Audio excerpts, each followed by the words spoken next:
What do you have to say? Oh, the weather outside is frightful, but the fire is so delightful.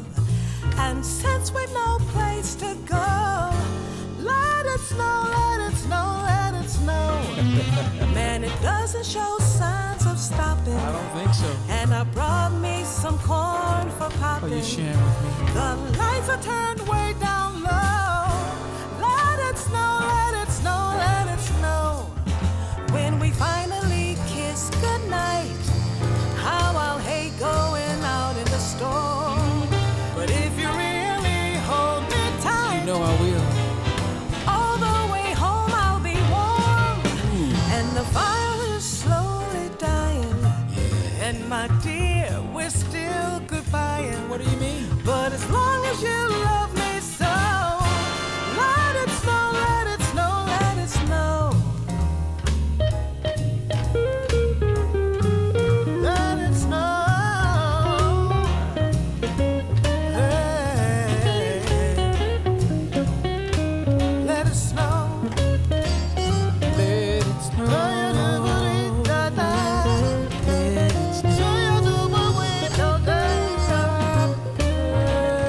Let it snow.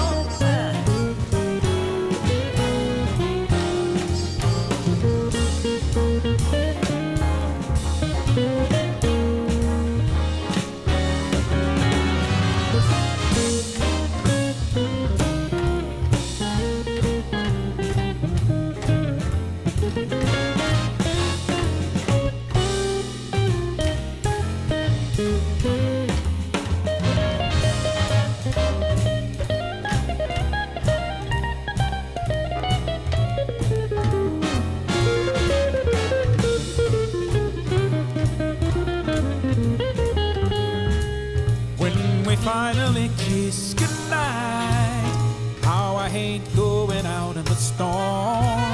But if you really hold me tight, all the way home I'll be warm. Oh, the fire is slowly dying, and my dear, we're still goodbying.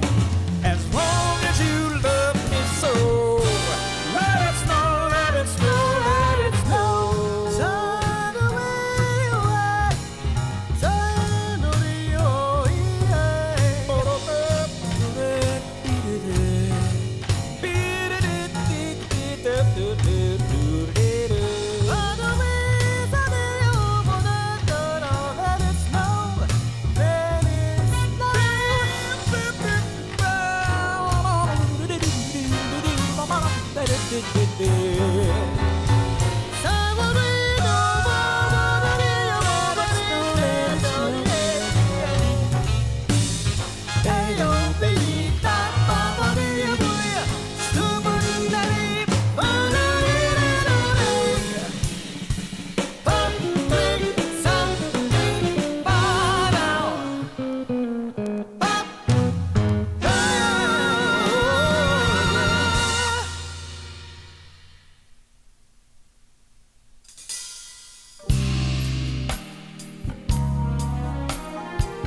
home for the holidays. I believe I've missed each and every face. Come on and play my music. Let's turn on the love light in the place. It's time I found myself totally surrounded in your circles. Oh, my friends, please celebrate me home. Give me a number, please celebrate me home. Play me one more song that I'll always remember, and I can recall whenever I find myself too all alone, I can sing me home.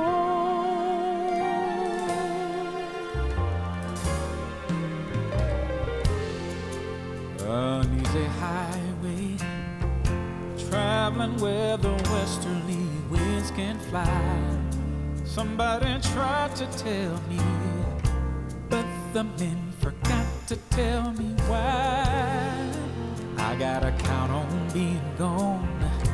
Come on, woman, come on, daddy, and be what you want from me. Yeah, I'm this strong, I'll be weak. Oh, please celebrate me home. Give me a number, please celebrate me home.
It's beginning to look a lot like Christmas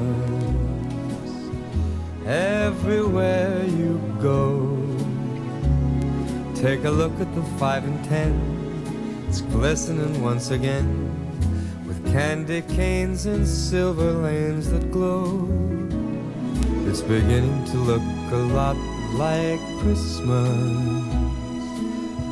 Toys in every store, but the prettiest sight to see is the holly that will be on your own front door. A pair of hop-along boots and a pistol that shoots is the wish of Barney and Ben.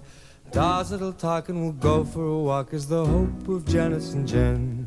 And Mom and Dad can hardly wait for school to start again. It's beginning to look a lot like Christmas everywhere you go. There's a tree in the Grand Hotel, one in the park as well. It's the sturdy kind that doesn't mind the snow. It's beginning to look a lot like Christmas. Soon the bells will start, and the thing that'll make them ring is the carol that you sing right within your heart.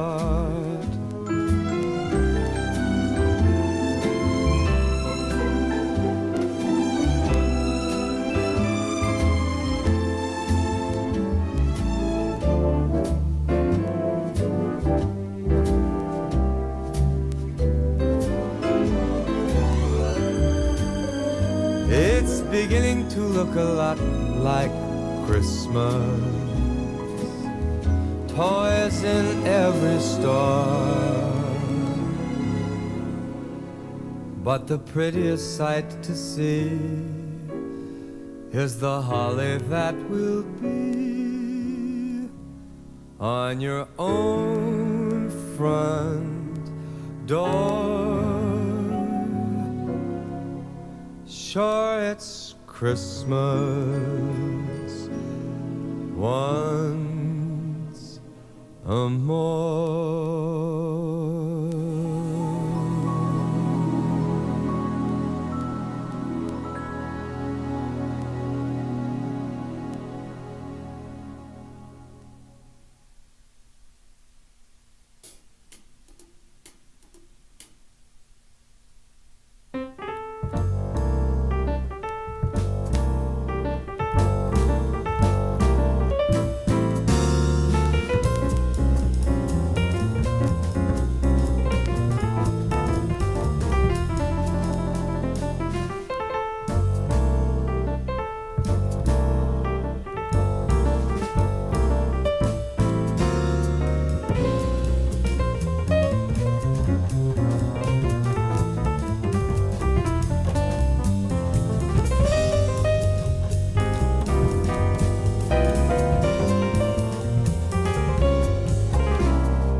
snow, let it snow. Let it snow, let it snow, let it snow. Let it snow, let it snow, let it snow.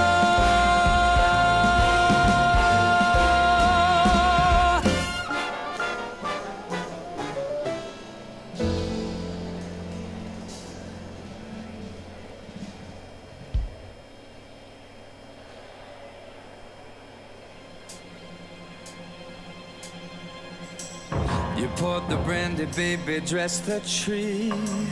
I got the table looking Christmassy. Wrapped up presents, lit all the lights up, it's true. We can be wrong with all this, right? Somebody's light is not so bright. One thing here could use some cheer, and that's you. Because everyone you know and everyone you don't are wearing Christmas sweaters, so it's crazy that you won't put your Christmas sweater on. It's got to be done. The uglier the better, hun. Don't be the only one. You light up everybody's faces, and babe, you know the time has come. Play it along, and get your Christmas sweater on.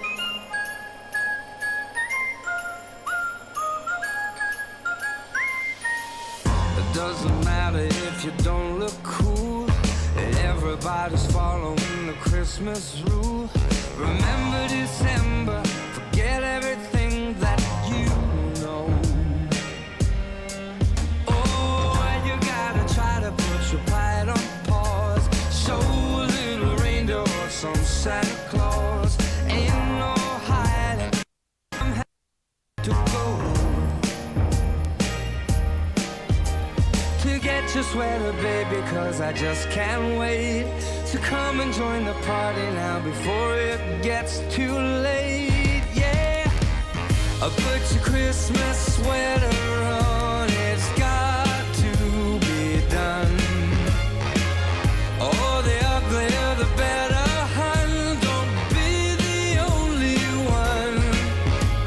You light up everybody's faces, and babe, you know the time has come. Play along, and get your Christmas sweater on.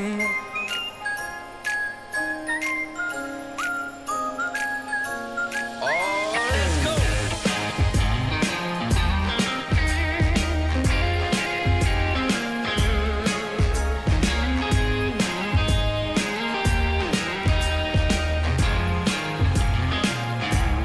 Yeah, babe. Put your Christmas sweater on. It's got to be done. Put it on, put it on. Oh, the uglier the better, hun. Don't be the only one. You light up everybody's faces, and babe, you know the time has come. Play along, and get a Christmas sweater on.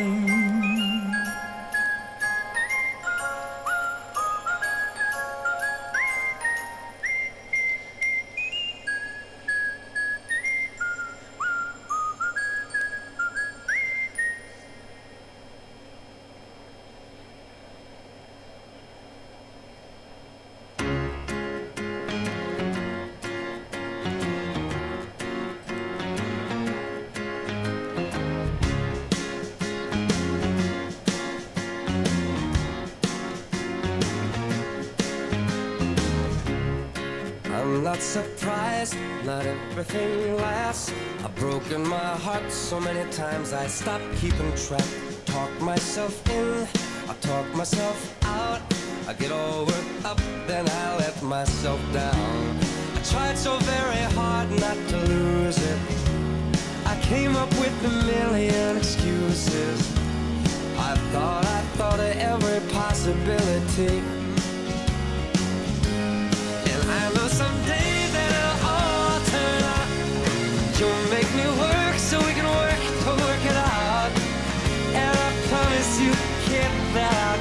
so much more than I get.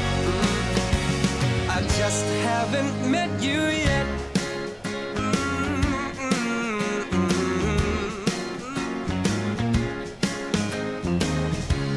I might have to wait, I'll never give up. I guess it's half timing and the other half's luck. Wherever you are, whenever it's right, you'll come out of nowhere and into my life. And I know that we can be so amazing. And baby, your love is gonna change me. And now I can see every possibility. And somehow I know that it'll all turn out. And you'll make me work so we can work to work it out. And I promise you, kid, I'll give so much more than I get.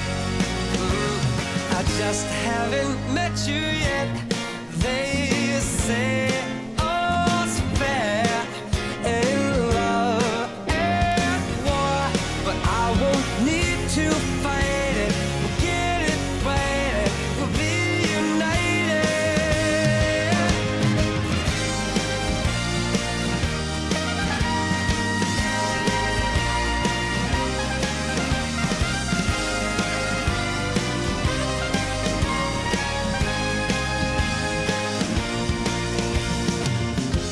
And I know that we can be so amazing.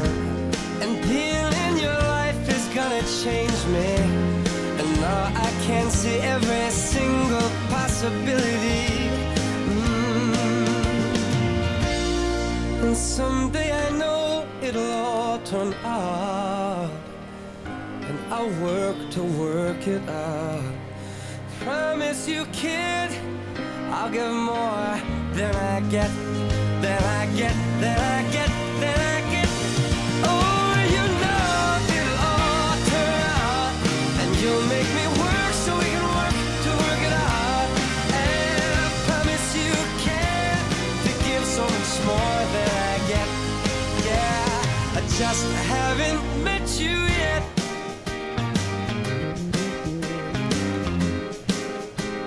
I just haven't met you yet. Oh, I promise you can to give so much more than I get.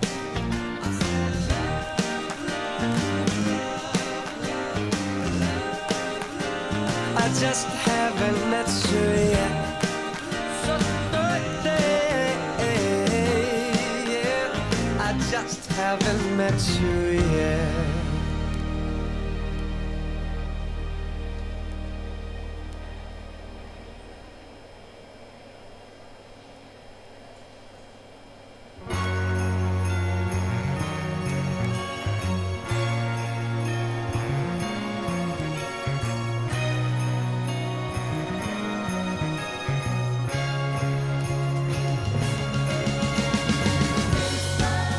The snow's coming down.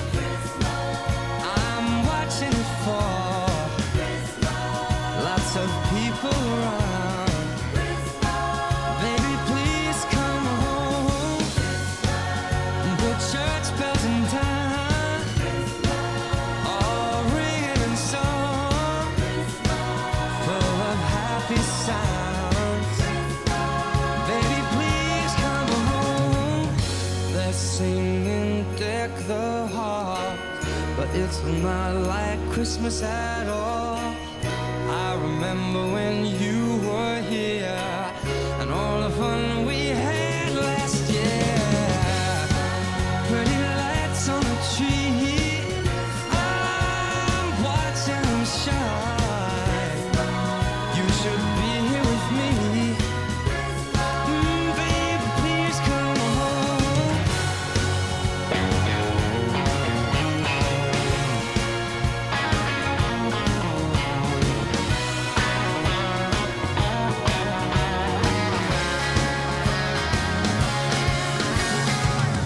They're singing Deck the Halls, not like Christmas at all.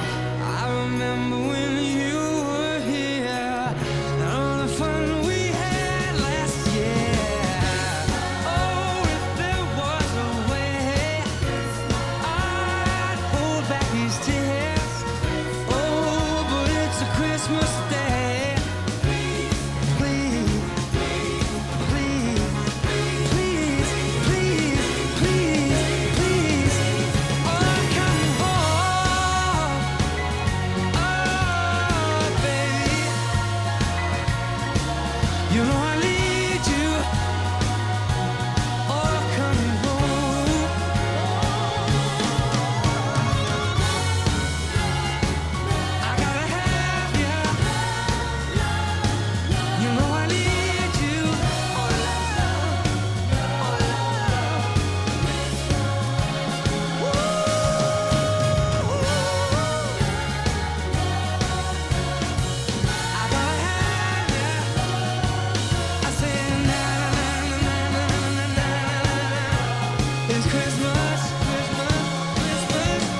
Good afternoon, ladies and gentlemen. Apologies for the slight delay this afternoon, and welcome to the United States Air Force Test Pilot School Class 21 Alpha graduation and memorial for Lieutenant Colonel Aaron Amber Fry.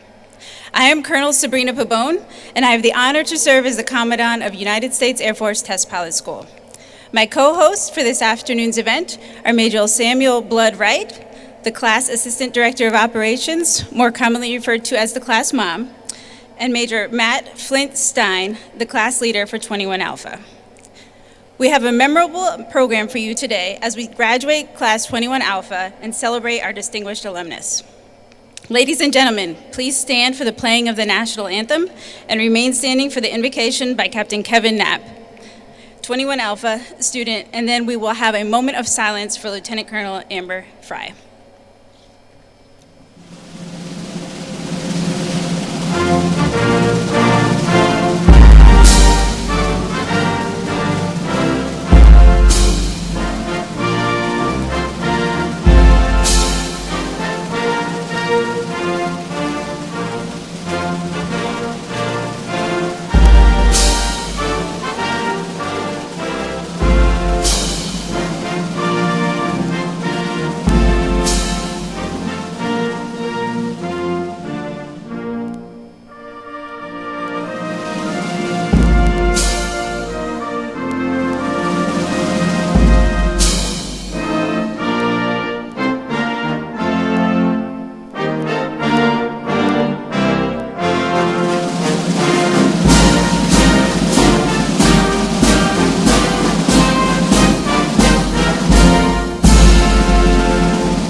At this time, we invite you to bow your heads in prayer. Good and gracious God, we thank you for your presence and foresight in bringing together 23 great Americans and the best Australian we will ever meet, and granting us unwavering protection as we strapped into 24 different aircraft in a year, many with little more than an evening to prepare the day prior. We thank you for providing us perseverance through weekly exams, demanding check rides, and an unreasonable number of pitch doublets. Most importantly, we thank you for bringing together our numerous friends and family that are with us today, viewing from afar, and those who are unfortunately no longer with us. We are supported by a multitude of races, religions, and creeds from around the entire world. And if there is one thing we can say for certain, it is that we needed each and every one of them to make this day happen, and for them we are truly grateful.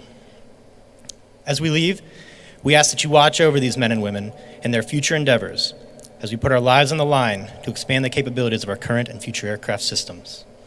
Please provide us with wisdom, intellect, and confidence to support our brothers and sisters in arms and defend the American people and their way of life. And finally, we ask that you help foster the bonds we have built over the last 12 months and let our friendship and camaraderie hold strong for many years to come. In your holy name we pray. And I will now invite you for an additional moment of silence for Major Erin Amber Fry.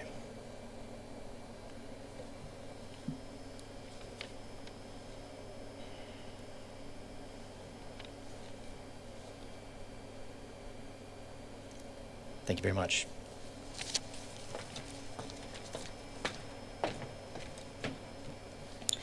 Thank you, Captain Knapp. Ladies and gentlemen, please be seated. I would like to start by recognizing a few of our distinguished guests. Please hold applause until all guests have been introduced. Major General Evan Dertine, Commander, Air Force Test Center, and his wife, Mrs. Erica Dertine. Brigadier General Matthew Heiger, Commander, 412th Test Wing. Lieutenant Colonel Hans Buckwalter, Deputy Commandant, United States Air Force Test Pilot School. And his wife, Miss Annalisa Buckwalter. Mr. David Van Hoy, Technical Director, United States Air Force Test Pilot School. The family members of Lieutenant Colonel Aaron Fry, his wife, Mrs. Janelle Fry, their children, Madeline and James Fry, and his father, Claude Fry. Our guest speaker this afternoon, Dr. Johnny Kim, and my husband, Dallas Smith.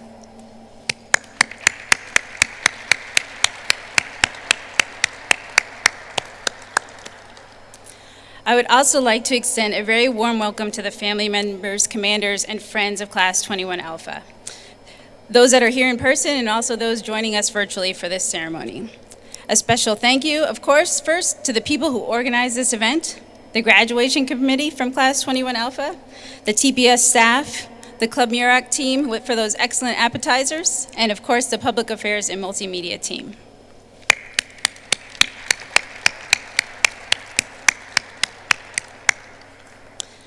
The students were honored to have the opportunity to select a distinguished alumnus who they got to work closely with during their class year. And we will now proceed with the formal recognition of Class 21 Alpha's distinguished alumnus. Flint, please join me on stage.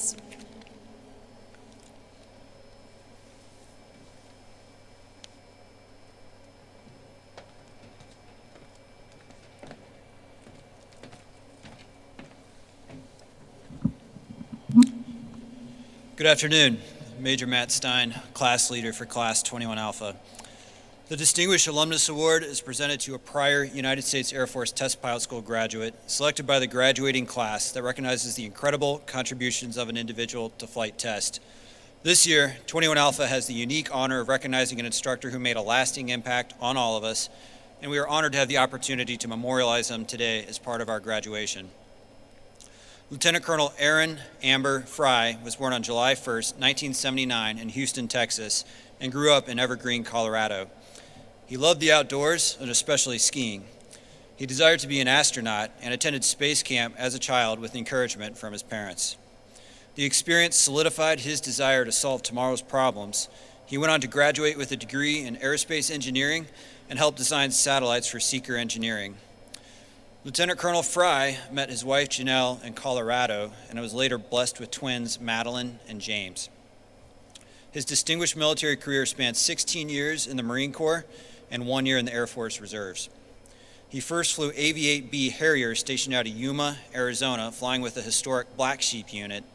He was deployed in combat twice during his first tour with 2 different squadrons, and during his first flying tour, he attended the Marine Corps Weapons and Tactics Instructor course and graduated as a Weapons and Tactics Instructor.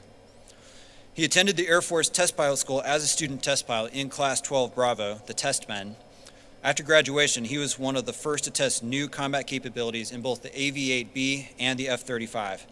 He was instrumental in testing and integrating laser rockets onto the Harrier, a combat capability that was a first for the Harrier or any platform.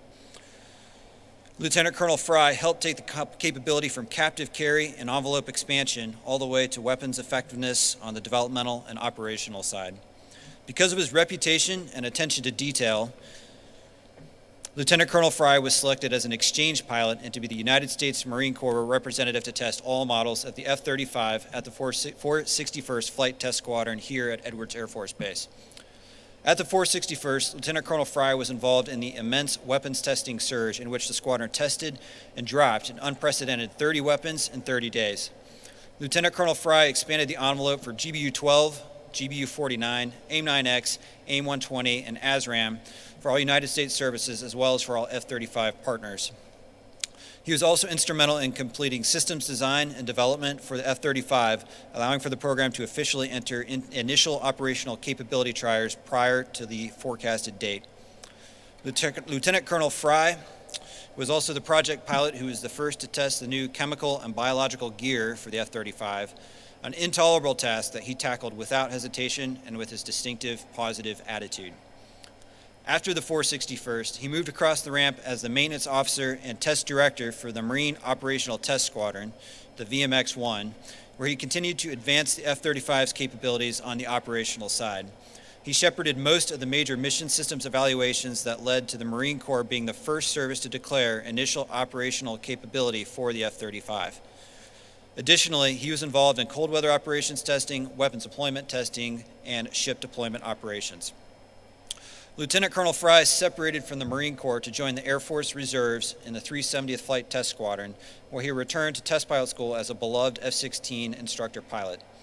Back at TPS, he developed a real-world capstone mission profile which integrated multi-mission defense systems to include the combination of loads, flutter, and weapons test, accomplishing the objectives of 5 missions all in one. During the first half of our year, he was the on-scene commander for a downed aircraft mishap, coordinating helicopters and first responders to the crash site, ensuring the rescue of 2 aircrew members, and all from the cockpit of a World War II-era DC-3.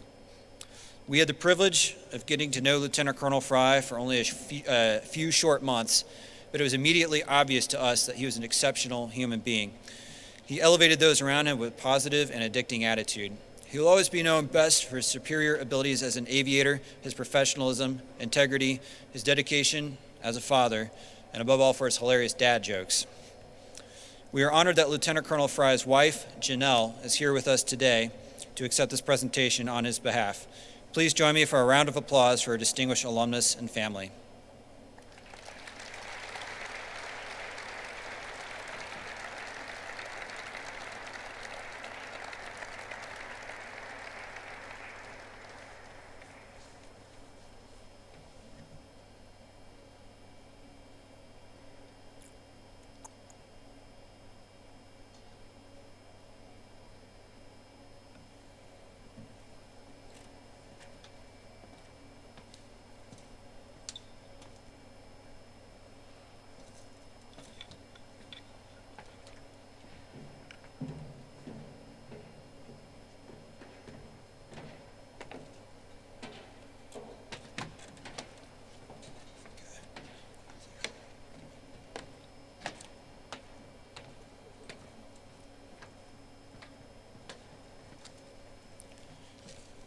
On behalf of Class 21 Alpha, for Lieutenant Colonel Amber Fry, the Distinguished Alumnus Award.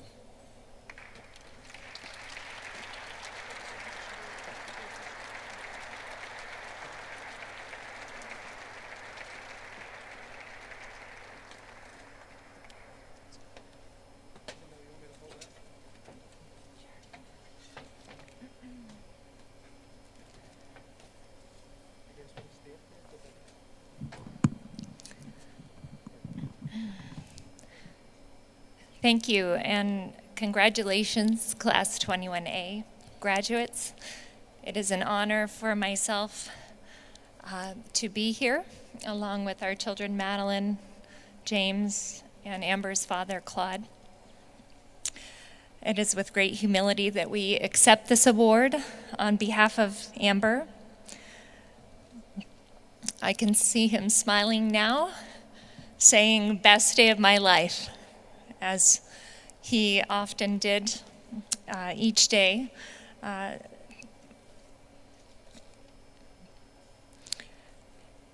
It was 8 years ago that I wore this dress for Amber's graduation from TPS Class 12B.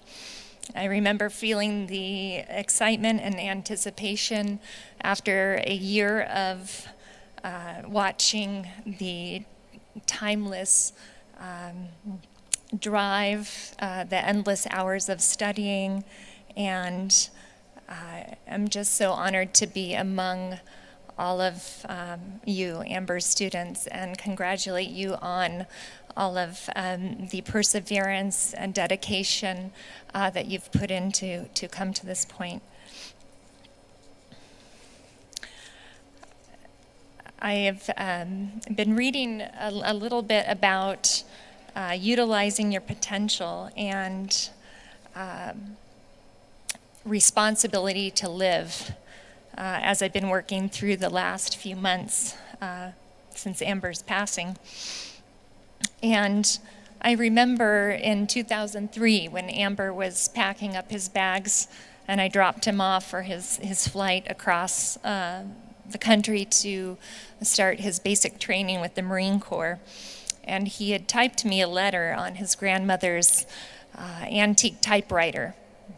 And I didn't know if I would see him again after that. We'd been dating for a couple of years, and he was following his dreams and me mine. And I remember him typing something along the lines of being proud of me for using my gifts to help others. And at that time, I was going to teach inner city students in Washington, D.C., and he was leaving to start his career in the service. And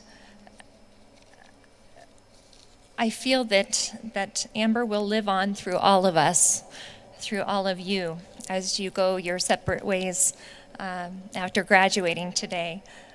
He'll live on through our actions and our deeds. And when we honor his unfinished contributions through our work and dedicate ourselves to helping others, his spirit, his light will live on.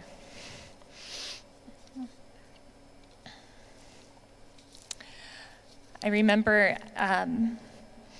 Amber always encouraging me and our children, and through some of the stories that you shared with me tonight, many of you throughout this past year. One of Amber's students wrote to my children and I shortly after his memorial, and I'd like to read that. Dear Fries, I had the privilege of flying twice with Amber and be around TPS with him for 6 months. I will always remember the first time I was introduced to him. It was at a monthly DO call, and Amber was to give one of the topic briefs. As Hustler called Amber to the front, Amber turns around and says to the entire TPS community there, "This is the most exciting moment of my life." I will try to live every day as the best day, thanks to Amber. And thank you, A.J. Boshinsky, for writing to us and sharing that, as well as just some more special moments that you had with my husband. And with that, I just want you to all know how much you touched Amber's life when he would come home at night and tell us about his day flying or instructing you. And in the morning, the excitement about who he was to be teaching that day. And he always sought to bring out the best in everyone who he interacted with, who he instructed. And I know that in turn he was touched by each of your lives and what you had to teach him. He believed in lifelong learning, and that is something that he instilled in not only me through our 21 years together, but also in our children, James and Madeline's lives, and setting the bar high, whether it was on the ski hill or in a chess game with James or kicking the soccer ball around with Madeline. And it is our hope that you also just face or take on that responsibility to live as you go forward, and use those gifts that have been given you to do your best and to help others. With that, I will leave you with a quote from Helen Keller. It's one of my favorites. When I came across it, just made me think of the way Amber approached life. Life is either a daring adventure or nothing. To keep our faces toward change and behave like free spirits in the presence of fate is strength undefeatable. Thank you to Colonel Pabon, Lieutenant Colonel Buckwalter, and Annalisa, the TPS staff, and Amber's students for, again, honoring him today and inviting us to be here and celebrate your graduation. Congratulations. Thank you. Amber's father, Claude, would like to say a few words now.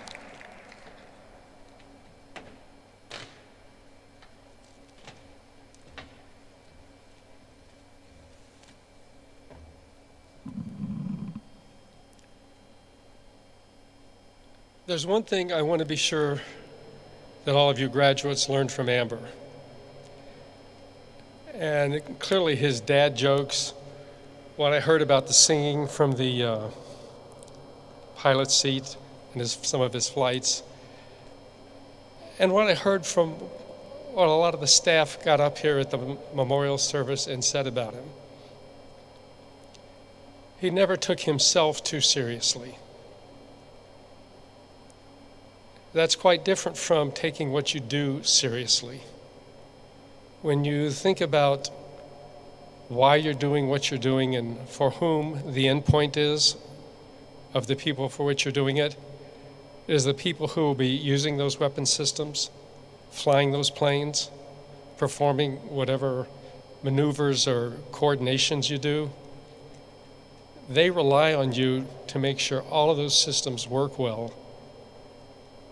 So while it's important not to take yourself too seriously, otherwise you make everybody else around you too nervous, what you do is serious, and you have to be sure everyone working with you knows that.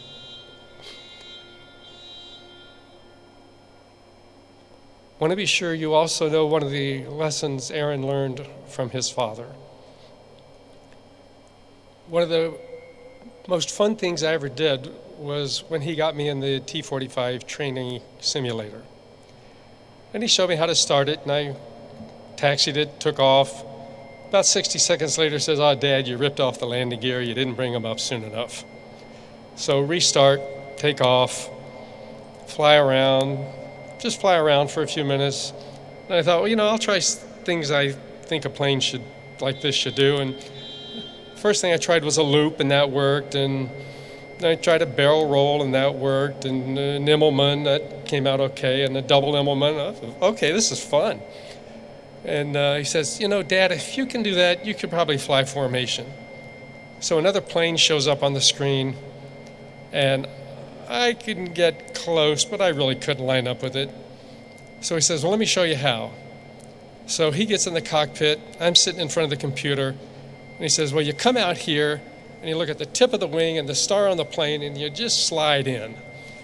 So, okay, I do that, and sure enough, it worked. I could slide right in. He says, okay, now stay with me. Oh, no, I can't do that. And we tried, 5, 6 times, whatever, and I realized I can do stuff I taught myself to do when I wrote a computer flight simulator program on a little Tandy computer, but I don't have that kind of skill or finesse at this point. And I said, well, we have to quit that. And he said, no, try one more time. So I line up, and he peels off, and he says, let's see who can get behind who. And I'm kind of naive, and I think, I can get behind him. I'm behind him already. And after about 20 seconds, I go, I've thumbed through a few pages of one of his dogfight manuals. I'm dead. But I remember what the computer was like. There's something that looks like a radar screen, and it shows how the planes are oriented to each other in terms of where they're going. The altitude data is numeric readouts off on the side. So I level off and do this. And I know it's about 2 minutes for him to get around behind me. And if he's not looking at the altitude data, he thinks he's getting around behind me. And I count off about another 10 seconds, and I drop back down. Dad, you're behind me. Yes, son. How'd you do that? I cheated, son. You can't cheat. I'm controlling the computer this time. Aaron, I've told you for decades, age and trickery beats youth and ability. Damn, you have been saying that. And that is literally one of the most favorite things I ever did. But it was also a lesson from him.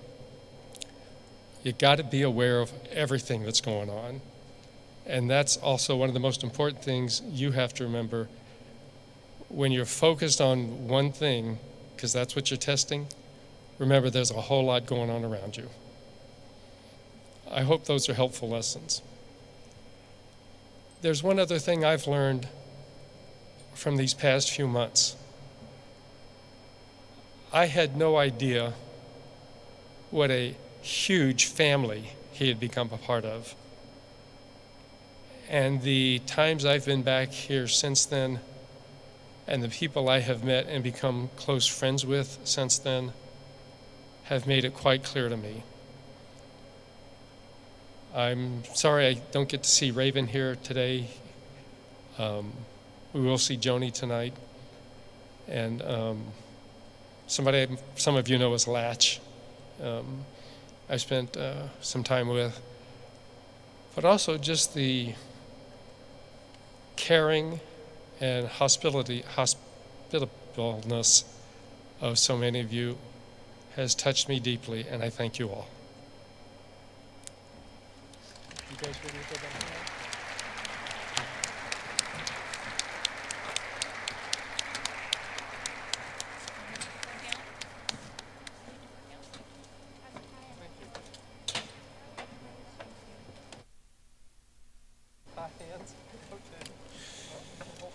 Because we have a personal connection with our distinguished alumnus, as a memorial to Amber and an appreciation to his family, as a class we have made a contribution to the Lieutenant Colonel Aaron Amber Fry United States Marine Corps Scholarship Fund in the amount of $2,000. Thank you.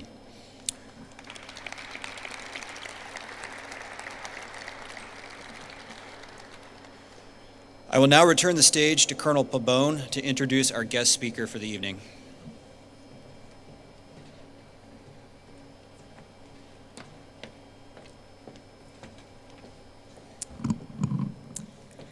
Ladies and gentlemen, it is my distinct honor to introduce our guest speaker, Dr. Johnny Kim. Dr. Kim began his career as an operator for the United States Navy as part of the SEALs, where he distinguished himself and then was commissioned as a naval officer through the Navy's Enlisted to Officer program following graduation from the University of San Diego in 2012. He then attended Harvard Medical College and became a physician. In 2017, Dr. Kim was selected as an astronaut to push the frontiers of human exploration. Please welcome Dr. Johnny Kim.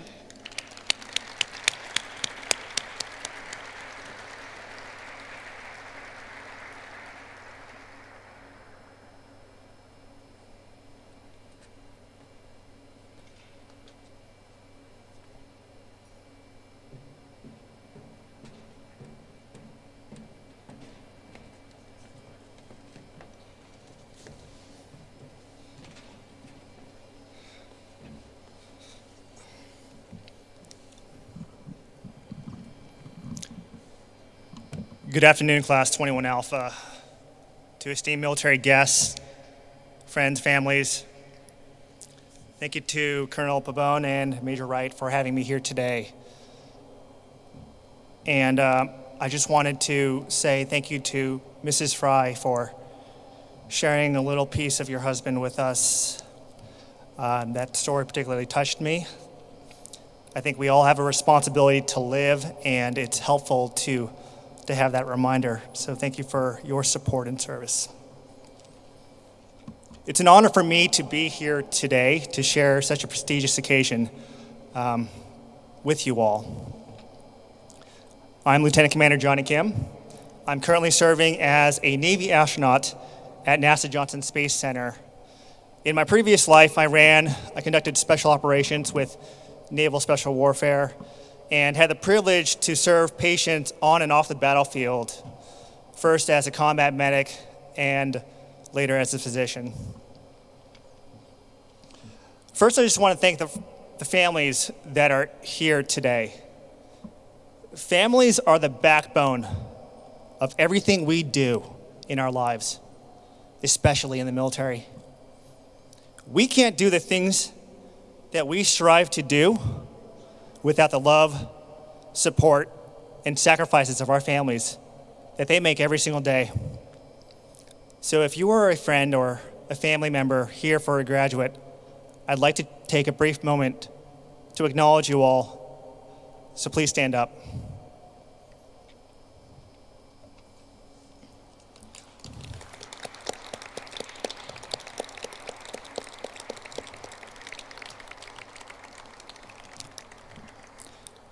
Thank you all for your love and support and sacrifices that you make every day so that we can do our jobs. I have a little admission, I'm not a flight test engineer or a test pilot, and when Major Stein asked me to be here today, I have to admit I was a little intimidated. And I was thinking to myself, what can my humble self say to a top-notch group of flight test engineers and pilots who are on this rocket trajectory and share experiences or lessons that they don't already know. Now, I'm not big on talent, on natural born talent or God-given talent or whatever you want to call it. I'm not a big believer in it. Yes, of course, there's the Michael Phelps out there of us who are born with genetic traits, standards of deviations above the rest of us. But for the rest of us mere mortals, we're just mere organic shells that respond to the world, governed by rules we've set for ourselves through our experiences and hardships. Everyone in this room is the collective summation of those experiences, hardships, successes, failures. And so while I might not be a flight test engineer or a test pilot, I'd love to share some of my personal experiences of success, of failure, mistakes that I've made, lessons I've learned that will hopefully help you in your journey. Lesson one is we define our own limits. Now, I'll have to take a little step back about talking about myself, which is probably the thing I hate to do most. But I grew up in West Los Angeles, not too far from here, and I'm the son of South Korean immigrants. My parents came here in the early 80s from South Korea for, like a lot of immigrants, that hope of a better future for their children, that American dream. And they worked very hard to provide for my brother and I. But there was a lot missing in my childhood, and when I kind of collectively think of my childhood, I think of a lack of ambition and direction and confidence. Now, there were a lot of reasons for that. I didn't have the most stable home structure, but I felt a calling inside of me to do something. But the disconnect was that I was stuck in this flesh and bone shell that was constrained to limits, or at least limits that I was led to believe that I would not amount to much. And what do you do when you have this level of ambition? How do you reconcile that when you're stuck in this shell of someone that you think, or at least led to believe, you cannot accomplish much? You know, I remember distinctly when I was 16 years old of my first calling in life. And I heard about the SEAL teams. And this is 1999, year 2000. So before Hollywood became enamored with SEALs, before there were a million books and TV shows, when no one knew about SEALs, which was great. And I heard about this group of warriors that slip in the middle of the night and execute their mission and come back and not need to seek recognition or validate themselves with that. And there was something about that calling, about that line of work that called to me then and still calls to me today that I just wanted to be a part of. And so I made a decision at that point to change my physical shell to do long runs and swims and pull-ups and push-ups, way more than I could do now, to prepare myself for the arduous training I knew was ahead, I would even train myself, this is a funny memory, of taking cold ice showers, which, by the way, is a very dumb thing to do because you cannot, or at least I believe, you cannot really get better at suffering. You just kind of learn to do it when the opportunity arises. And so I had changed my physical body, but I was still missing something, and I was missing the mental part of it. And I had still set limits for what I thought I could do. And a tragic event happened in my life shortly after my 18th birthday. My father was killed. And the circumstances of which, hard to articulate in a short amount of time, but basically had freed my potential in raising that glass ceiling of what I thought I could do. And so I enlisted in the Navy right after high school. And I'm going to share two funny stories that I have never told to anyone. So this is a little embarrassing, but hopefully it kind of gives some context to what I'm trying to say.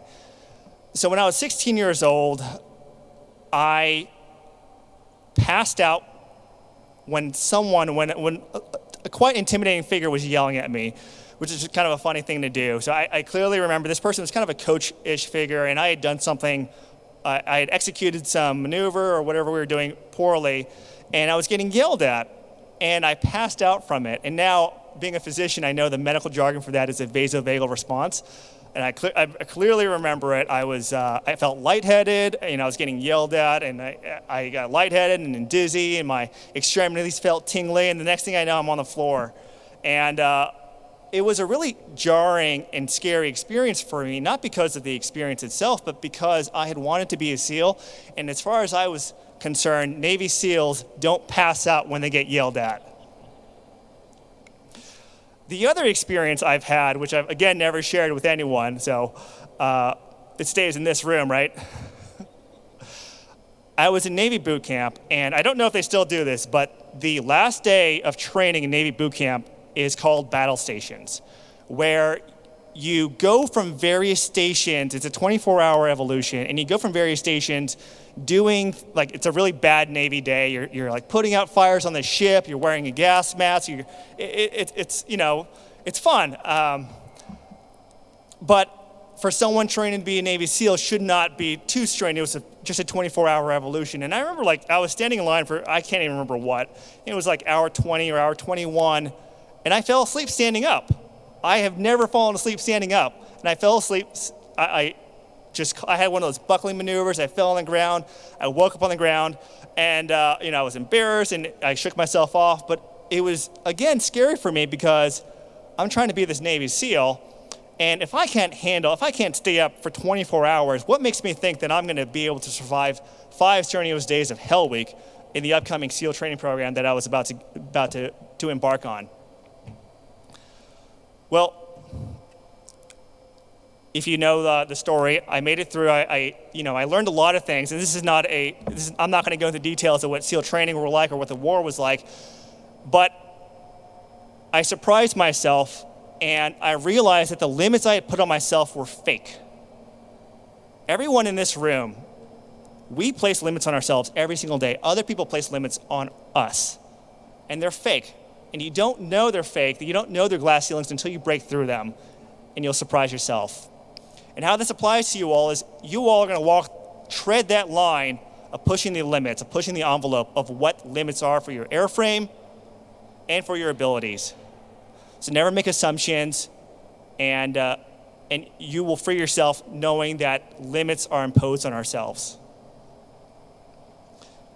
The second story I'd like to share, lesson number 2, is that hubris and ego kill. So, again, I'm the worst wartime storyteller, so I'll do my best here. But in 2006, I was deployed to our Ramadi. And for those who don't know, Ramadi in 2006 was a very bad place to be. Since the fall of Fallujah in 2004, the Islamic State had essentially set up Ramadi as the provincial capital of the insurgency. So fighting conditions were quite rough. of the over 100 combat operations we conducted, I fired my rifle on most occasions and received fire in return. On one particular mission, we were at a remote outpost that was pretty deep into enemy-held territory in Ramadi, and being mortared was an everyday occurrence. On this particular day, it was quite bad, and we were working with at the time, we were working with the 1-1 AD, Army Brigade, and had been mortared quite badly. One of those things where you go out and you see at the side of the Humvee door, and there's just flak and shrapnel just kind of shotgun peppered all over that door. And unfortunately, a few Army soldiers had been hit. And at the time, I was an E5 combat medic, SEAL. And trying to be the good combat medic, I went to the nearest triage center that was headed by this 04 Army major who was a physician's assistant, and tried as best as I could to help. And these patients were a little hypovolemic, which is a fancy word of saying that they were low on blood volume and they needed fluids. So doing my best to resuscitate them, getting lines in, but there was a lot of sweat, there was blood. It was hard to establish those lines, which is bread and butter for someone who's claiming to be a combat medic. And I remember at the time just feeling very down and hard on myself, and also feeling professionally embarrassed for my community and for the service members I was trying to help. And it didn't help, but the major was ribbing me a little bit, and so I felt like, I think, intimidated and just bad for the performance I had done. How does this relate? So fast forward some days later, we were doing a mission in that area, and a friend of mine, Ryan Job, was shot through the face. He was the first of 2 casualties that day. He was shot by an enemy sniper, and fortunately the round went through his metal stock of his Mark 48 machine gun before it had entered his cheek. And being the combat medic, I did my best to stabilize the wound,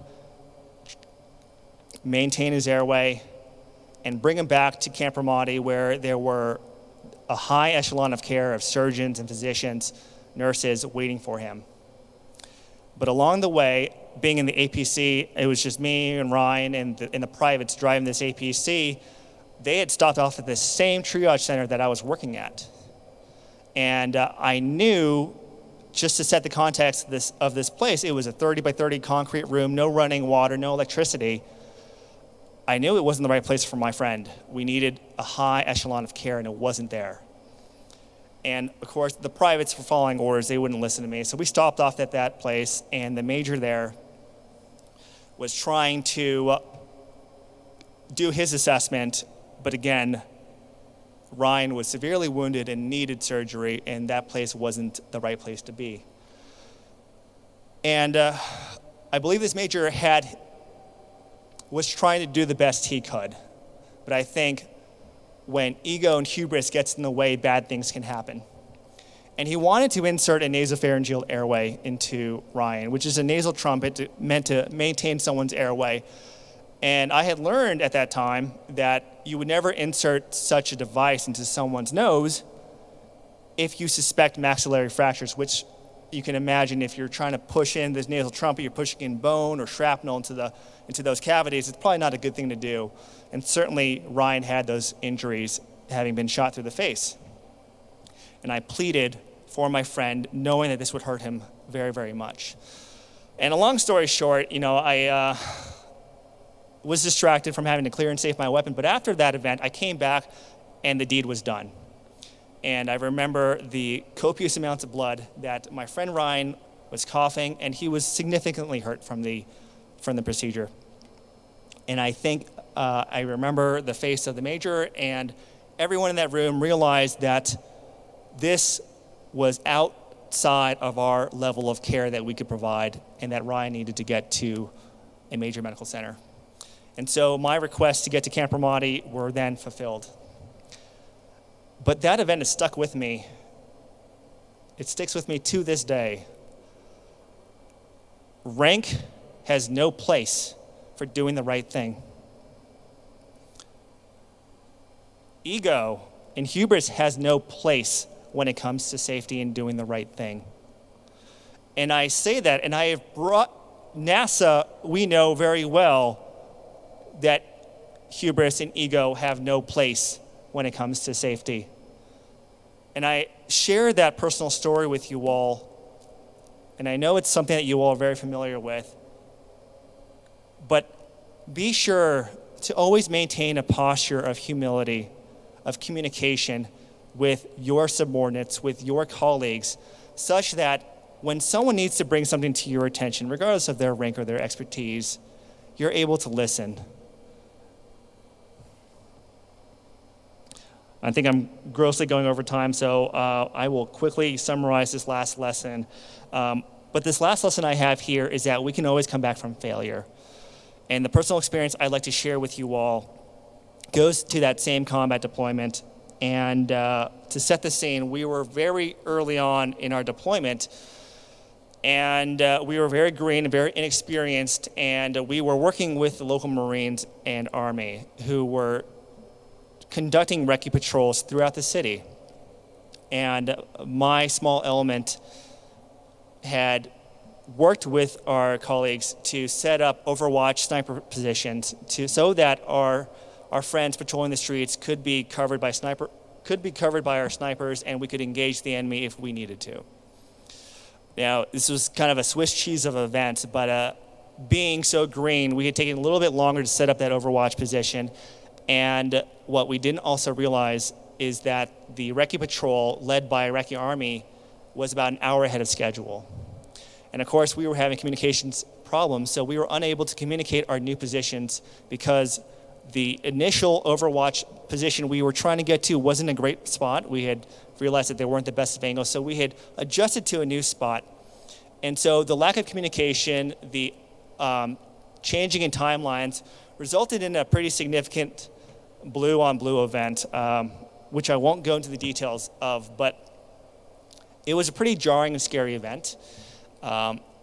There were friendly forces that, for those who don't know, a blue-on-blue event is when you have friendly forces that are firing onto each other. And so there were some friendly forces' lives that were lost in that day. And it was the start of our deployment, and you'd think that this is a kind of a pretty significant failure to recover from, but one that we were able to stand down, reassess, analyze, and figure out what we could do better. And we were able to take those lessons learned, and I think that the experiences from that event significantly helped in saving lives for the rest of that deployment. Lastly, I just wanted to conclude that I think you all know that there's going to be hard days ahead. I wanted to say to take care of each other, take care of your subordinates, and work on accomplishing the mission. And it makes me immensely proud as an American and a service member to see that our best and brightest are pushing the envelope and redefining the limits of what we can do in air and in space. Hoo-yah, Class 21 Alpha.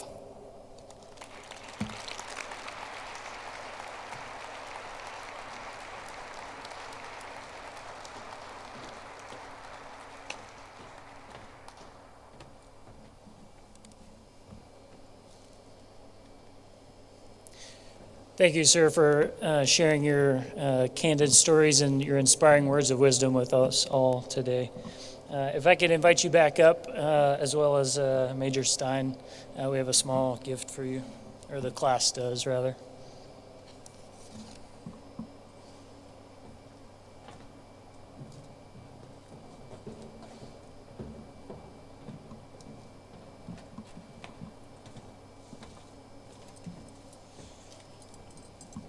So all I can say is wow to that. I also began my career in the military with Air Force Special Operations as a combat medic. So thank you for sharing those stories. That resonated profoundly. TPS 2 and Alpha is deeply honored that you were willing to attend and share your perspective and share that wisdom. I can't thank you enough. So with this plaque, we want to commemorate Dr. Kim sharing his wisdom with us.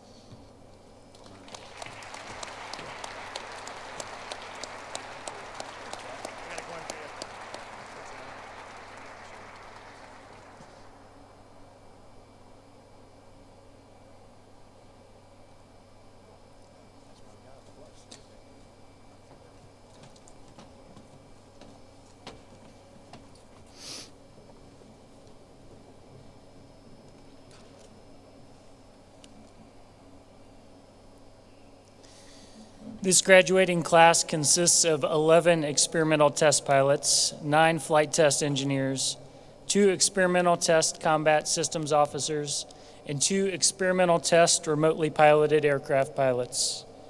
Included among our graduates are the finest from our own United States Air Force, United States Space Force, and United States Navy, as well as the Royal Australian Air Force.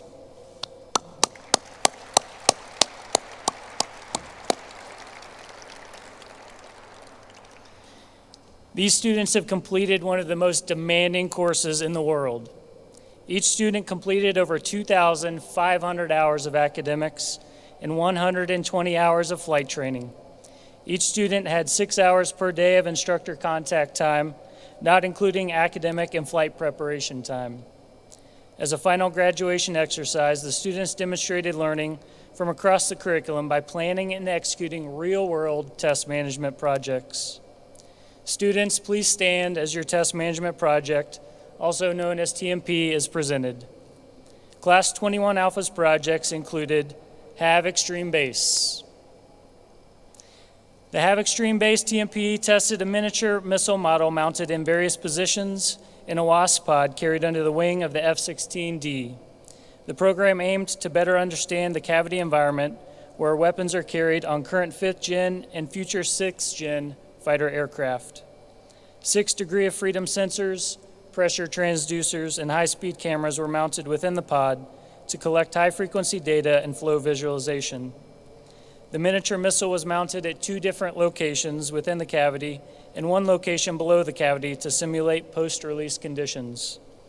Test points were conducted from Mach 0.5 to 1.25 and from 10,000 feet to 39,000 feet in order to capture a wide portion of the fighter operational envelope. The test team included Captain Caleb Krolak as the project manager and flight test engineer, Major Brian Balkenbush, Major Matt Stein, Major Kevin Stout, and Captain Logan Sir as test pilots, and Captain Jonathan Dillon as flight test engineer. Thank you.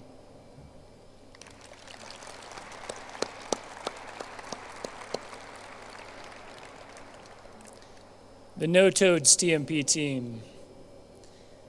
The No Toads TMP tested a near real-time aircraft performance tool which had the ability to generate specific excess thrust and turn rate plots from live F-16 aircraft telemetry. The software had the ability to automatically find, calculate, output, and plot aircraft performance versus model expectations from the flight manual.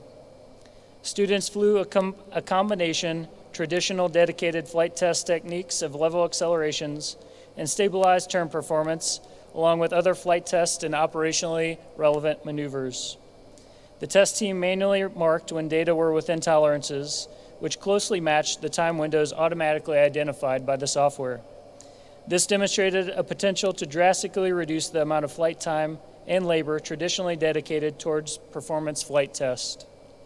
The test team included Captain Heather Hayfie as the project manager and test combat systems officer, Captain David Adams, Lieutenant Marvin Chin, and Major Michael Corson as test pilots, and Captain Christopher Rice and Mr. Andrew Bashinsky as flight test engineers.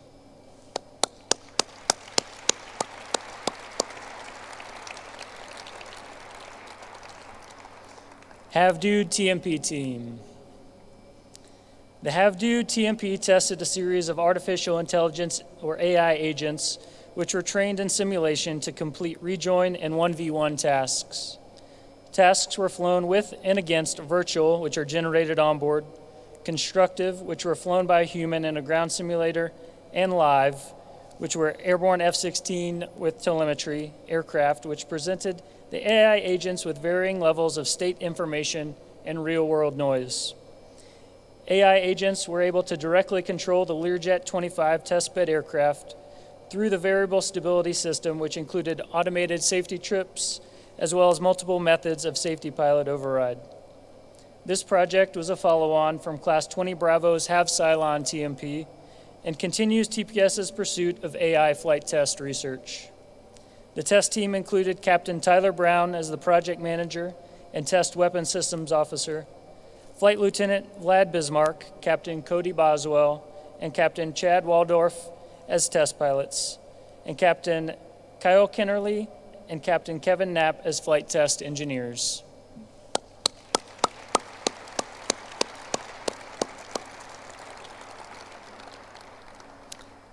Have Nike TMP team. The Have Nike TMP team put together a complex test program involving multiple aircraft in order to test a classified system. Their efforts directly help America preserve freedom around the world and defeat our adversaries.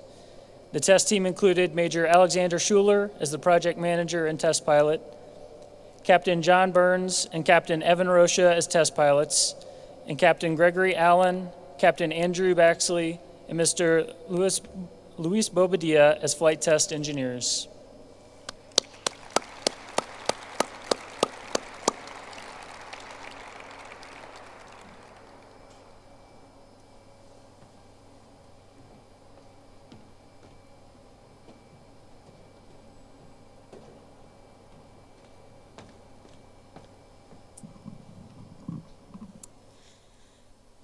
Before we move on to announce the student awards, it seems only fitting to recognize the group of outstanding professionals who were directly responsible for teaching and training these new graduates.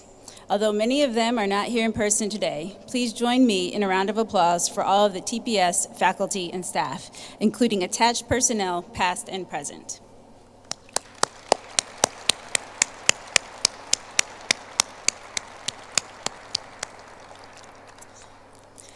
It is now time to recognize the top individual student performers. Through a combination of graded flying events, academic exams, and reports, as well as ratings from their classmates, a few individuals are honored for the unique successes and contribution to TPS and the graduating class. Each of these recipients will receive a personal plaque and have their name inscribed on a trophy displayed at the school. As your name is called, please join me on stage to receive your award. The first award, the Aaron C. George Warrior Award, recognizes the student who most exemplified the warrior-focused attitude to field the best weapon systems possible. This award is voted on by members of the class and presented to the student who always remembered the reason why we are here, the operator in the field. The award is named in honor of Major Aaron C. George, Class 99 Bravo, who was lost while flying an F-16 photo chase mission with the 416th Flight Test Squadron. TPS Class 99 Bravo has set up a permanent display at Test Pilot School, a Mark 82 500-pound bomb engraved with the names of the award recipients. The recipient of the Aaron C. George Warrior Award is Major Alexander Brick Schuler.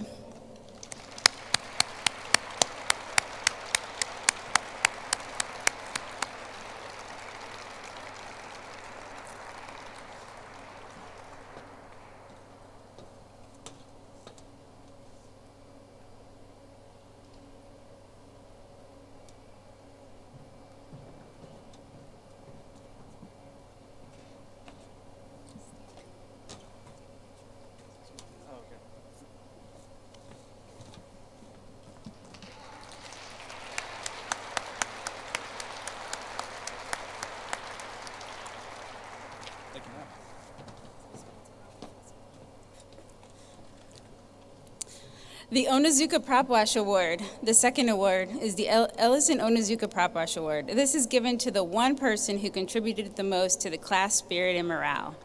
Captain Onizuka won the award for TPS Class 74 Bravo, and it was subsequently renamed in his memory after he was lost in the Space Shuttle Challenger tragedy.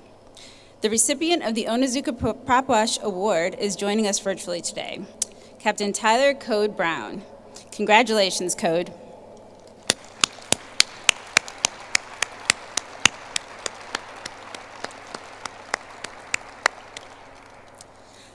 The third award, the Raymond L. Jones Award, is presented to the most outstanding flight test engineer or combat systems officer graduate. The award is named for Colonel Raymond L. Jones, a former staff instructor and deputy commandant of the Test Pilot School. He was instrumental in the formulation of the flight test engineering program.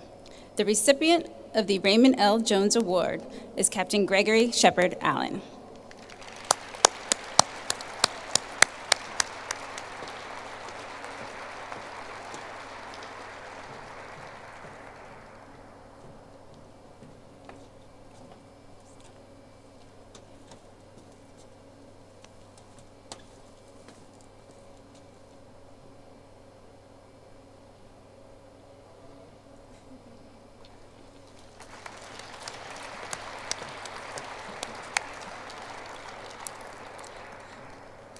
The fourth award, the Lethan Tittle Award, recognizes the class's most outstanding test pilot graduate.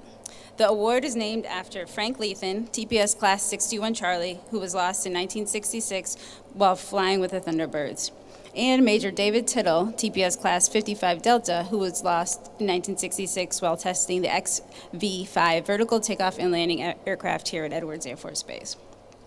The recipient of the Lethan Tittle Award is also joining us virtually today, Flight Lieutenant Vlad Acid Bismarck. Congratulations, Acid.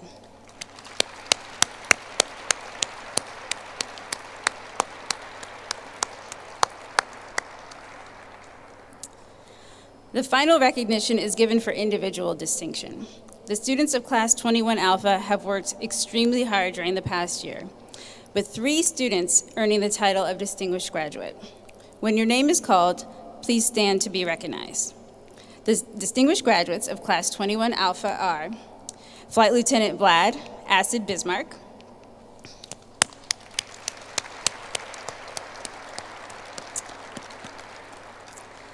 Captain John Crash and Burns,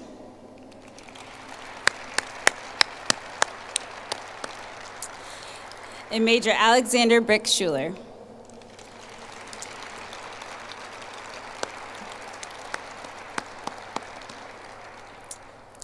Congratulations to all of you, and thank you for your hard work this year.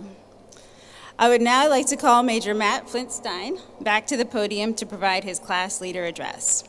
The class leader job is assigned to the class senior ranking officer, and it is a job that has more responsibility than authority, as the class leader is the one responsible for leading within and being that conduit of information between the class and the TPS staff.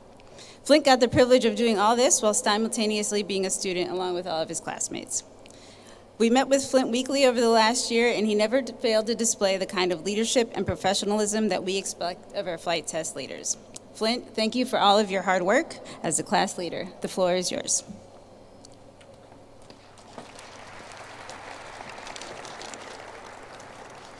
And thank you, ma'am. It's been a great year. Cool. Well, it's now my privilege to speak on behalf of Class 21 Alpha and expressing appreciation for all those people who helped us get through and have a great year this year. So, 1 year ago, 24 people showed up here, and those were 24 highly selected individuals, all from disparate backgrounds. But it's been my honor this year to be able to watch those 24 people come together and really forge one high-functioning team, and that's Class 21 Alpha. So together we studied all the academics, survived all the tests, wrote a whole lot of reports, and then somewhere along the way we got to fly some pretty cool aircraft too. My personal count as of Friday was 24 to be exact. And it also bears mentioning that we performed some envelope expansion on the SIP program and also brought 4 babies into the world. But through all of this, we managed to come through together as a class.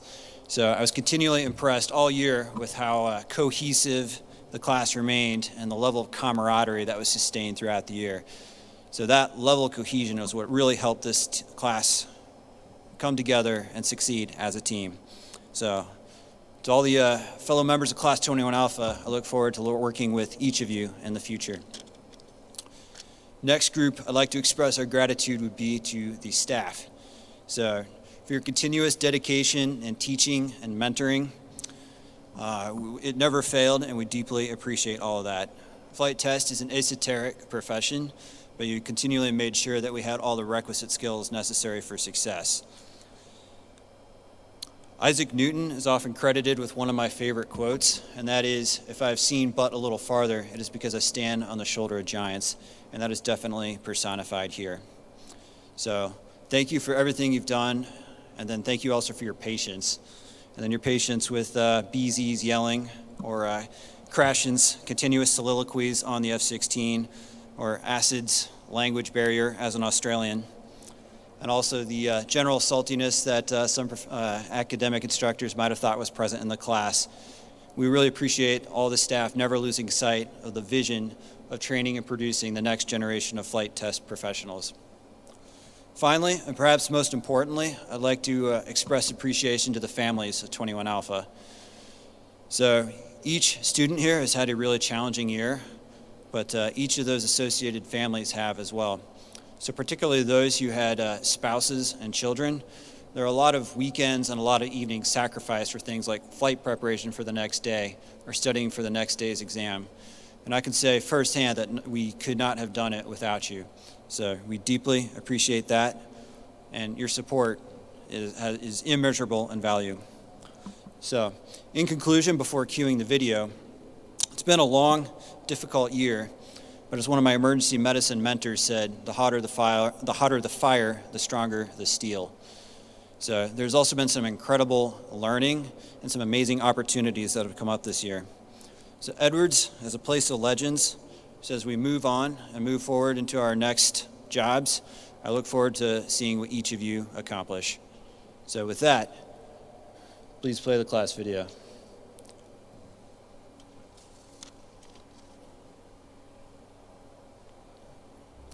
I'm just trying to enhance the suspense here.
Nice. So that video makes me want to go back and do TPS again. So before that goes any further, thank you to the staff, thank you to the families, and congratulations to the graduates.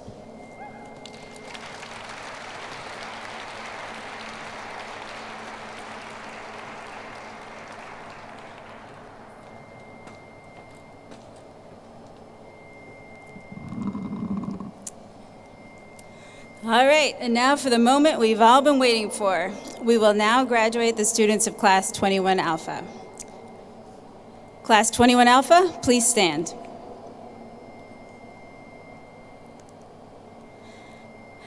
Mr. David Van Hoy, has the faculty of Test Pilot School tested these degree candidates and found that they have all met the requirements for the Masters of Sciences in Flight Test Engineering degree?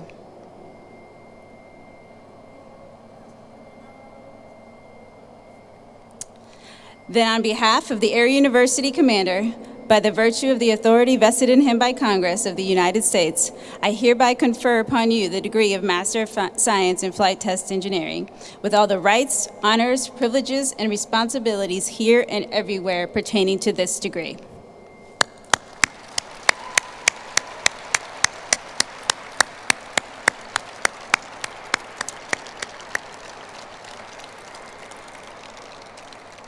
'21 Alpha graduates, please be seated. Major General Derteen, Brigadier General Heiger, would you please join me on stage for the presentation of the diplomas? Graduates, as your name is called, please come to the stage to receive your graduate plaque. Take your time to enjoy this moment. You have earned it, and we want to make sure you enjoy it.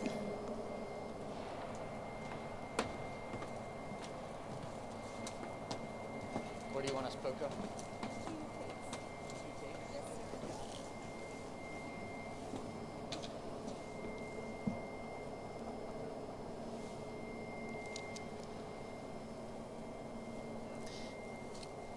Captain David Neutron Adams, Experimental Test Pilot, United States Air Force. Neutron graduated from Massachusetts Institute of Technology with a master's degree in electrical engineering and computer science, and from the United States Air Force Academy with a bachelor's degree in electrical engineering. He'd like to thank the rest of 21 Alpha for challenging, inspiring, and sometimes scaring him into putting his all into this course. He owes his success here to all of you, and as always, he also thanks his family and friends for their continued love and support. Neutron is assigned to the 419th Flight Test Squadron here at Edwards Air Force Base, where he will test the B-52J.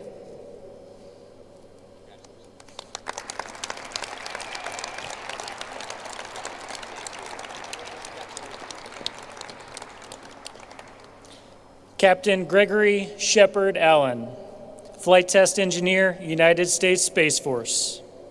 Shepard graduated from Johns Hopkins University with a master's degree in systems engineering and from the University of Michigan with a bachelor's degree in aerospace engineering. To his wife, Caitlin, he would like to say, thank you for your love and support in this challenging year. I'm excited to see where the next chapter of our lives takes us. Shepard is assigned to the 586 Flight Test Squadron at Holloman Air Force Base.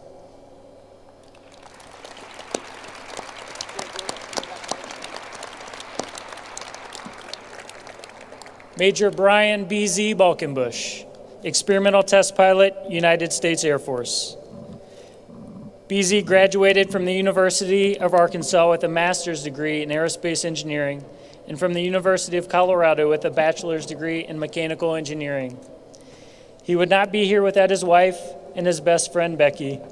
Her love, support, and patience made it so he could complete TPS. She did all this while bringing their second child into the world.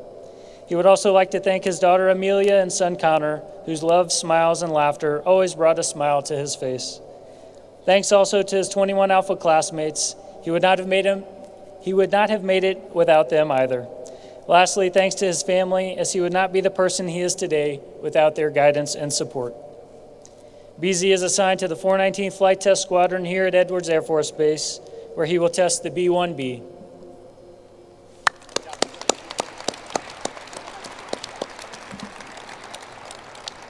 Captain Andrew Berner Baxley, Flight Test Engineer, United States Air Force. Berner graduated from the University of Florida with a master's degree in aerospace engineering and from the United States Air Force Academy with a bachelor's degree in aeronautical engineering. First and foremost, he would like to thank his wife, Courtney, and their son, Luke, for helping him through this year with their unwavering support and fantastic smiles.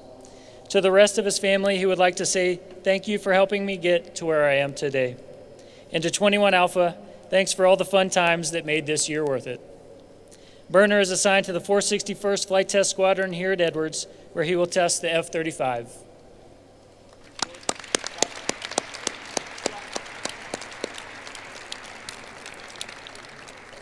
Flight Lieutenant Vladislav Acid Bismarck, Experimental Test Pilot, Royal Australian Air Force. Acid, who is attending virtually from down under, graduated from the University of New South Wales with a master's degree in space engineering, a master's degree in systems engineering, and a bachelor's degree in aviation. Acid would like to thank his wife, Juan Maria, for her unwavering support throughout this difficult year apart. He would also like to thank everyone in 21 Alpha for welcoming him with open arms and putting up with his funny English. Acid is assigned to the Aircraft Research and Development Unit in Williamtown, Australia, where he will test the Hawk 127.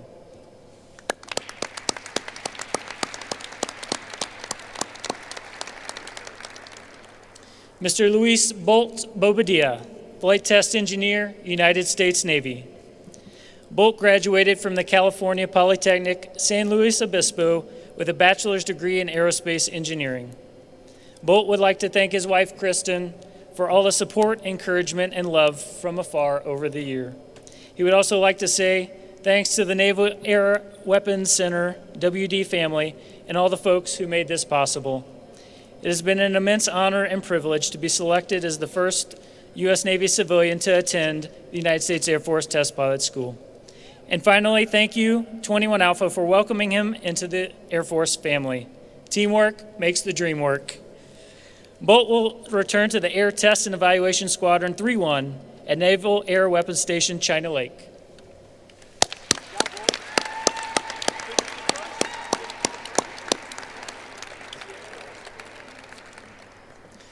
Mr. Andrew Comrade Bashinsky, Flight Test Engineer, United States Air Force. Comrade graduated from Georgia Institute of Technology with a master's in aerospace engineering and a bachelor's degree from Case Western Reserve University in aerospace engineering. Comrade would like to say thank you to the people who encouraged me to apply to test pilot school, and a special thank you to my family and friends who constantly supported me throughout the year. Comrade will return to Eglin Air Force Base, where he is assigned to the 780th Test Squadron.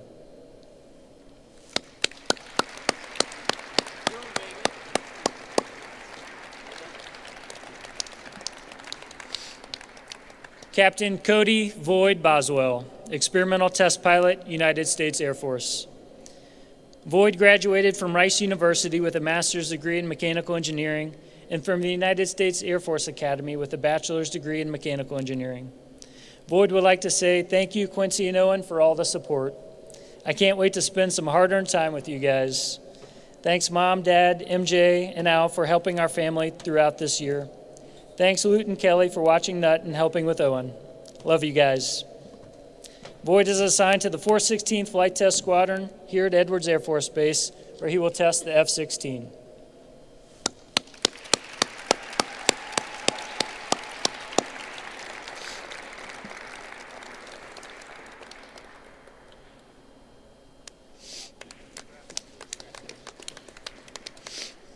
Captain Tyler Code Brown, Weapons Systems Officer, United States Air Force. Code, who is attending virtually, graduated from the University of Washington with a bachelor's degree in mechanical engineering.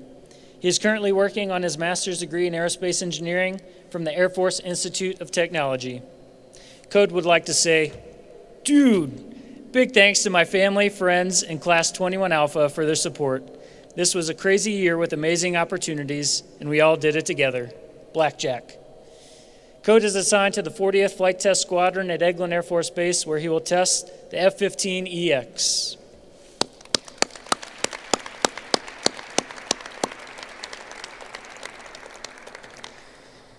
Captain John Crashen Burns, experimental test pilot, United States Air Force. Crashen graduated from New Mexico State University with a master's degree in industrial engineering and a bachelor's degree from the University of Notre Dame in electrical engineering. Crashen would like to say, congrats to Class 21 Alpha for making it through this year. Crashen is assigned to the 416th Flight Test Squadron here at Edwards Air Force Base, where he will test the F-16.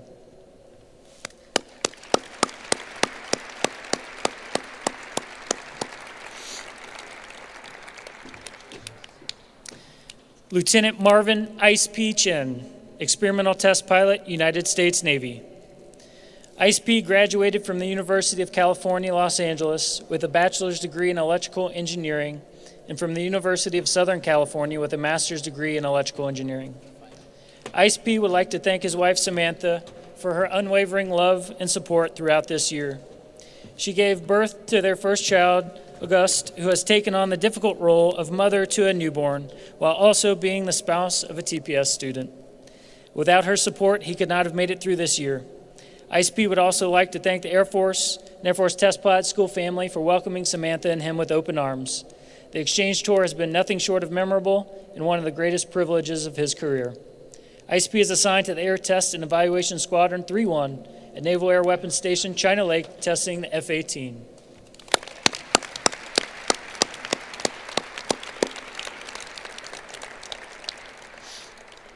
Major Michael Ranger Corson, experimental test pilot, United States Air Force. Ranger graduated from the University of California, San Diego with a master's degree and a bachelor's degree in aerospace engineering. Ranger would like to thank his wife, April, for her support throughout this year. She took on the difficult role of solo mother to a toddler, an equally difficult role of spouse to a TPS student. He would also like to thank their son, Ryder, for putting up with short dinners and study session Sundays. Without both of their support, he could not be here.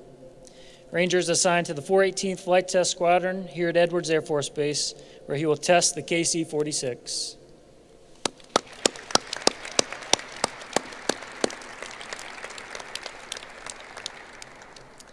Captain Jonathan Villan Dillon, Flight Test Engineer, United States Air Force.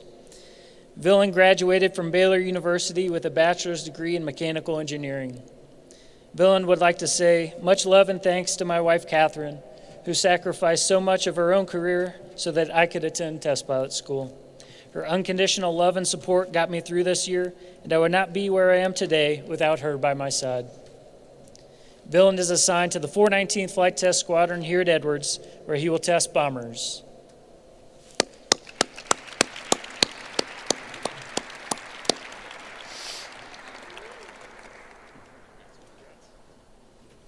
Captain Heather Tweak Hafey, Combat Systems Officer, United States Air Force. Tweak graduated from the University of Idaho with a bachelor's degree in computer engineering. Tweak would like to share her immeasurable appreciation to Graham for being an incredible husband and father, for following her all over the country time and time again, for making dinner every night all year, and for believing in her ever since they met over 13 years ago. Tweak is assigned to the 417th Flight Test Squadron at Eglin Air Force Base, where she will test the AC-130J.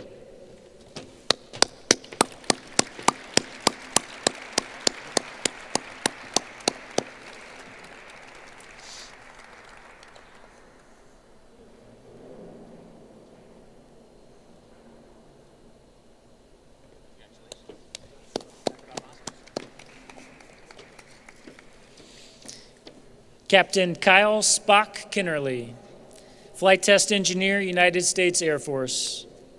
Spock graduated from the Air Force Institute of Technology with a master's degree in astronautical engineering and from the United States Air Force Academy with a bachelor's degree in astronautical engineering.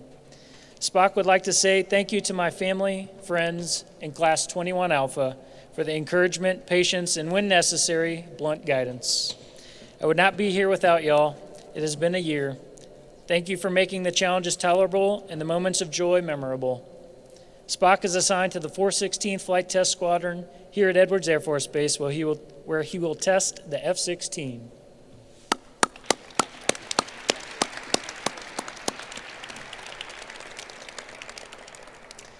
Captain Kevin D.B. Knapp, Flight Test Engineer, United States Air Force. DB graduated from the Air Force Institute of Technology with a master's degree in astronautical engineering and from the University of Akron with a bachelor's degree in chemical engineering. DB would like to say, thanks much to all my friends and family that helped keep me sane from across the country this year. Also, thanks to all of 21 Alpha for the hard work and support for each other. I could not have done this without all of you. DB is assigned to LCMC Det 3 in Poway, California.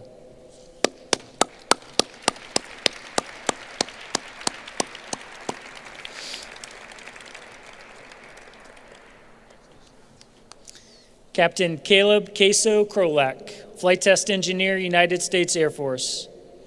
Queso graduated from Embry-Riddle Aeronautical University with a bachelor's degree in aerospace engineering and is currently working on his master's degree in aeronautical engineering from the Air Force Institute of Technology.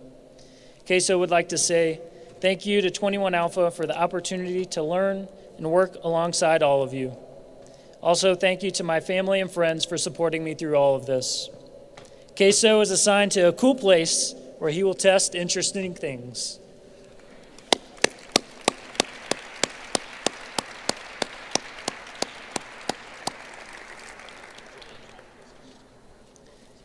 Captain Christopher Tron Rice, Flight Test Engineer, United States Space Force. Tron graduated from Iowa State University with a master's degree in systems engineering and a bachelor's degree in electrical engineering. Tron would like to give an immense thank you to his wife, Jennifer, whose unwavering support over the last 8 years has made the journey to Test Pod School and the adventure over the past year possible. He wouldn't be here today without her love and dedication. He would also like to thank his parents for all the effort they put into setting him on the right path that would eventually lead him to pursuing the career of his dreams. And finally, to all of 21 Alpha, whose hard work and commitment to the mission will make sure that the only thing that goes bump in the night is American air and space power. Tron is assigned to the 452nd Flight Test Squadron here at Edwards Air Force Base, where he will test unmanned systems.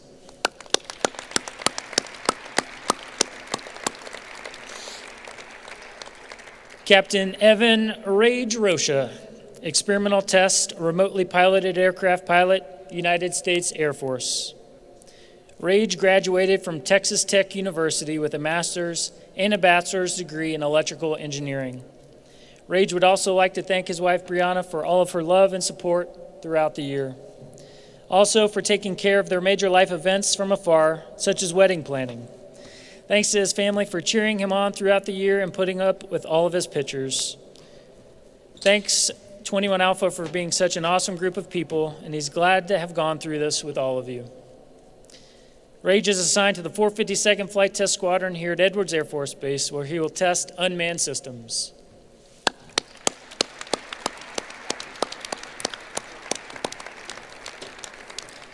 Major Alexander Brick Schuler, Experimental Test Pilot, United States Air Force.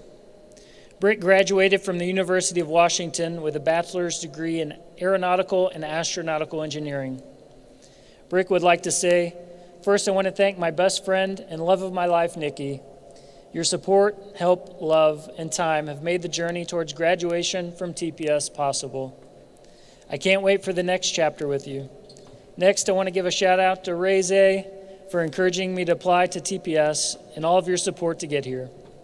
Finally, thanks to my mom and dad for being great role models to learn from and for all of your support in this military lifestyle. I'm glad I get to share the graduation experience with you. Brick is assigned to the 411th Flight Test Squadron here at Edwards Air Force Base, where he will test the F-22.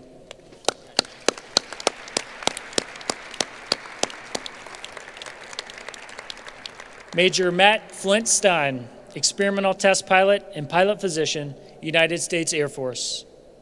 Flint received his postdoctorate from St. Francis Hospital. He earned his medical doctorate from Rush Medical College and graduated from the University of Illinois, Urbana-Champaign, with a bachelor's degree in mechanical engineering. Flint would like to express appreciation to his daughter, Elena, the strongest and bravest person he knows. Thank you for your love and support this year. Flint is assigned to the 461st Flight Test Squadron here at Edwards, where he will test the F-35.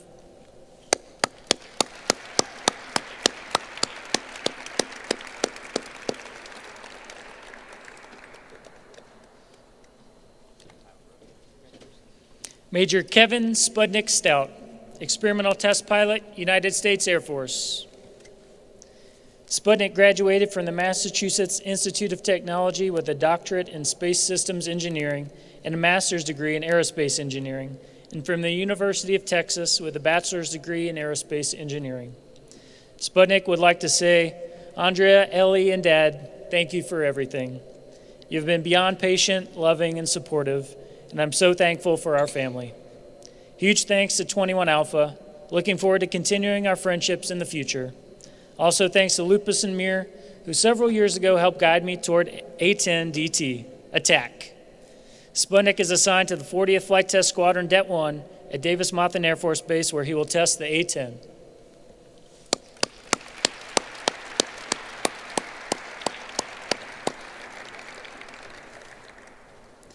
Captain Logan Bowser, Experimental Test Pilot, United States Air Force. Bow graduated from the University of Arkansas with a master's degree in operations management and from the University of Nebraska-Lincoln with a bachelor's degree in mechanical engineering. Bow would like to thank his family, friends, and fellow graduates in 21 Alpha for helping him achieve his goals this year. He would also like to thank the U2 community for giving him this amazing opportunity. Bow is assigned to LCMC Det 4 at Palmdale Plant 42, where he will test the U2.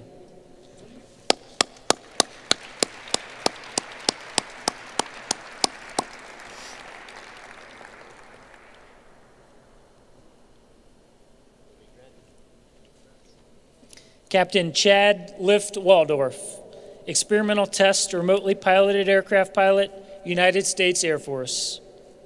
Lift graduated from Embry-Riddle Aeronautical University, Daytona Beach, with a bachelor's degree in computer engineering. Lift would like to say, first and foremost, I owe everything to the love of my life, Katie. How you managed to raise 3 beautiful girls and achieve your goal as a nurse practitioner while supporting me is beyond my comprehension. You are the reason I'm standing here today. I love you. To our supporting parents, no matter how our path develops, Katie and I know we have your unwavering love and support. We couldn't have achieved these goals without your help. To simply say thank you is an understatement. We mean it with more sincerity than you can possibly imagine. Love you, Nana, Pop, Gigi, and Bumpa. Lift is assigned to the 452nd Flight Test Squadron here at Edwards Air Force Base, where he will test unmanned systems.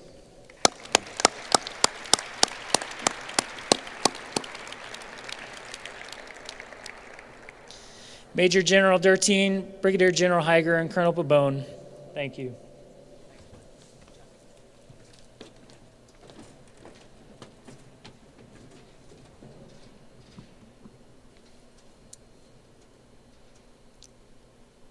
Ladies and gentlemen, this concludes today's event. On behalf of the graduating class and TPS staff, I would like to thank you for sharing this very special day with us.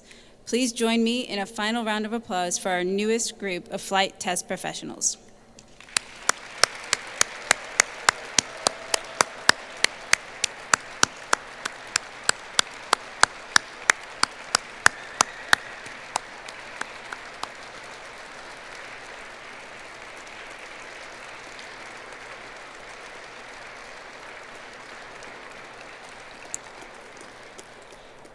Class 21 Alpha, you are dismissed.